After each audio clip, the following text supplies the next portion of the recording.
Shalom Bapak Ibu Saudara yang kasih Tuhan, selamat pagi, senang bisa menyapa kita kembali di pagi hari ini. Bapak Ibu Saudara yang kasih Tuhan, pagi ini kita akan belajar dari kitab 1 Yohanes pasal yang pertama ayat yang ketiga. Dikatakan begini Bapak Ibu, apa yang telah kami lihat dan apa yang telah kami dengar itu kami beritakan kepada kamu juga, supaya kamu pun beroleh persekutuan dengan kami. Dan persekutuan kami adalah persekutuan dengan Bapa dan dengan anaknya, Yesus Kristus. Nah Bapak Ibu Saudara yang dikasih Tuhan, saksi biasanya dihadirkan dalam persidangan untuk memperkuat pembuktian perkara. Ia diundang untuk menceritakan apa yang dilihat, apa yang didengar dan apa yang diperhatikan atau dialaminya sendiri. Tetapi sayangnya kadang-kadang ada saksi palsu yang tidak dapat menceritakan kejadian yang sebenarnya. Bisa jadi ia takut jika ia bersaksi secara jujur, ia akan dianiaya atau hidupnya tidak aman. Ada juga saksi palsu yang rela disuap karena ia membutuhkan uang.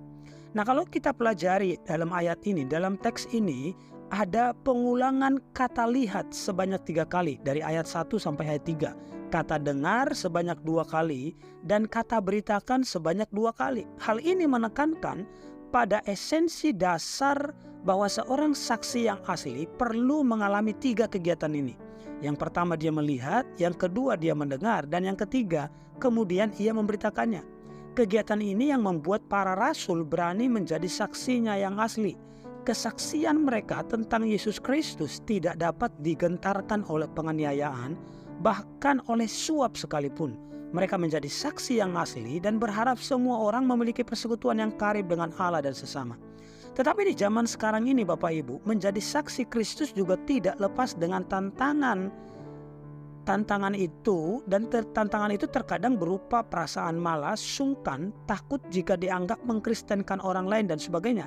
Jika iman yang kita miliki berdasarkan pengalaman yang nyata bahwa Kristus hidup di dalam kita dan kita memiliki persekutuan pribadi bersamanya, apakah Anda terpanggil untuk menyaksikan iman kita kepada orang lain? Jadi kesimpulan dari firman Tuhan di pagi hari ini, Tuhan ingin setiap murid-muridnya menjadi saksi yang asli, bukan saksi yang palsu.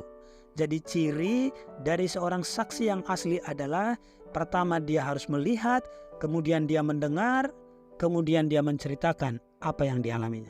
Demikian kebenaran firman Tuhan, semoga memberkati kita dan Shalom.